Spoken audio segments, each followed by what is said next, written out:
इस वीडियो में हम बात करेंगे फ्री फॉल और ग्रेविटेशनल एक्सेलरेशन और फोर्स ऑफ ग्रेविटी के बारे में।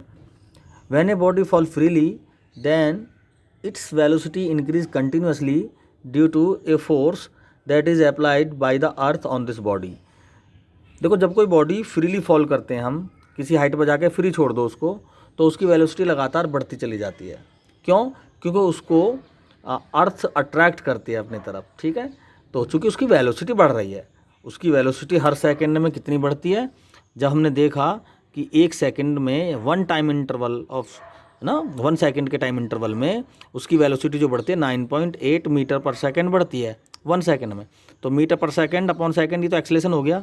तो चूँकि ये किसकी वजह से? अर्थ की वजह से, तो इसको हम बोलते हैं ग्रेविटेशनल एक्सेलरेशन। 9.8 मीटर पर सेकंड स्क्वायर। ठीक है, हर सेकंड में 9.8 मीटर पर सेकंड का चेंज होने का मतलब है कि इसका एक्सेलरेशन हो गया 9.8 मीटर पर सेकंड स्क्वायर। इसको हम ग्रेविटेशनल एक्सेलरेशन बोलते हैं। ठीक है, तो अगर कोई बॉडी किसी हाइट पे से फ्री फॉल कर दी जाए तो वो पहले सेकंड में उसकी वेलोसिटी 0 से 9.8 हो जाएगी, दूसरे सेकंड में 9.8 से 2 की मल्टीप्लाई कर दो, उतनी हो जाएगी।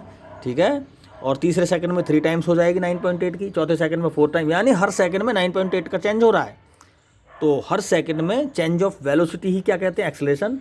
ये किसकी वजह से हो रहा है? क्योंकि अर्थ उसको अपनी तरफ फोर्स ऑफ ग्रेविटी से, यानी gravitational force F is equal to Gm1m2 upon r square से अट्रैक्ट करती है ना। तो हमने पिछली वीडियो में बताया कि दो बॉडीज़ के बीच में फोर्स लगता है, तो छोटी बॉडीज़ बड़ी बॉडीज़ को अपनी तरफ खींचती हैं, बड़ी बॉडी छोटी। लेकिन अर्थ को, जैसे ये बॉडी है और ये अर्थ है, तो अर्थ इसको अपनी तरफ खींचेगी, ये बॉडी भी अर्थ को अपनी तरफ खींचना चाहेगी। लेकिन चूंकि इसकी क्वांटिटी कम है मास की और ये मास बहुत ज़्यादा है, तो ये बॉडी अर्थ को अपनी तरफ नहीं खींच पाती, उसका उल्टा हो जाता है। इस बॉडी को ये अर्थ अपनी तरफ खींच लेती है। ठीक है, फोर्स की वजह से। इसे बोलते हैं ग्रेविटेशनल फोर्स, अट्रैक्शन फोर्स। ठीक, अच्छा, अब जब हम इस कंडीशन में जब ये आ गई ही है ना, फोर्स के लगना तो इन दोनों के बीच में फोर्स है, उसके वजह से अगर इसको में मोशन क्रिएट हो गया और अर्थ ने इसको अपनी तरफ खींच लिया, तो इसमें एक्सेलरेशन डेवलप हो गया, जिसे हम ग्रेविटेशनल एक्सेलरेशन बोलते हैं। तो अकॉर्डिंग टू न्यूटन F बराबर क्या होता है? m इंटू ए। एम तो हो गया भाई इसका मास और ए हो गया इसका एक्सेलरेशन। तो यहाँ ए ना लिख के हम जी लिखेंगे। ठीक है, F is equal to m into g. तो यहाँ पर m1 तो अर्थ मान लें हम, और m2 इस बॉडी को मान लें, और r मान लें इनके बीच का डिस्टेंस।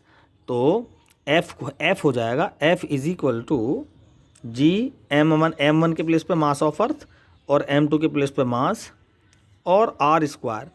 r को हम नियर अबाउट अर्थ की सरफेस पे मान लेंगे, यहाँ पर के ये जो बॉडी है ये नियर अर्थ के सरफेस है, तो r को हम लाइकली कर देंगे कि भाई ये आर ई के बराबर होगी। ठीक है, तो ये होगा Gm upon r square.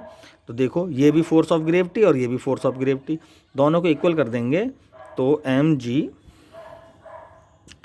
Gm upon r square, m से m कैंसिल, तो ये रिलेशन बन गया G is equal to Gme upon r E square. Clear? Gme upon r E square, ये स्मॉल g और कैपिटल G का रिलेशन भी कहलाता है। मास ऑफ अर्थ क्या होता है भाई? 6 इंटू 10⁻24 kg, और रेडियस होती है 6400 किलोमीटर।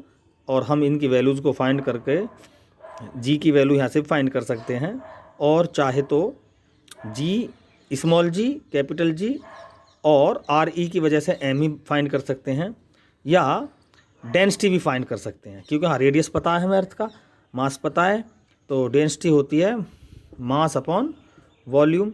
तो मास तो यहाँ पर सीधा रख देंगे, वॉल्यूम क्या हो जाएगा? 4/3 पाई आर ई क्यूब से हम यहाँ पे वैल्यू डेंसिटी भी फाइंड कर सकते हैं इसकी। ठीक है, तो देखो इस रिलेशन से क्या क्लियर है? जो जी की वैल्यू है वो आर ई के इन्वर्सली प्रोपोर्शनल है, कुछ ऐसे, G inversely proportional to R E square.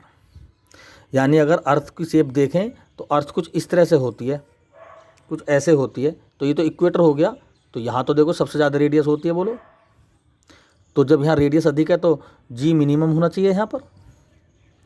और पोल्स की तरफ देखें तो जी ये रेडियस कम से कम बहुत कम होती है, तो पोल्स पर क्या होता है, जी की वैल्यू मैक्सिमम होती है।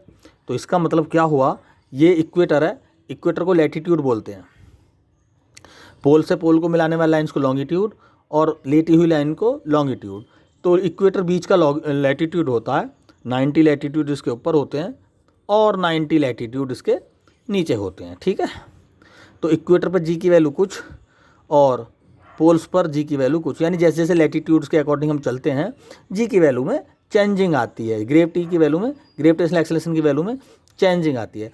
तो इस पर हम एक वीडियो बनाएंगे कि ये भाई लैटिट्यूड के अकॉर्डिंग जी की वैल्यू कैसे चेंज होती है, उसको हम उस वीडियो में डिस्कस करेंगे।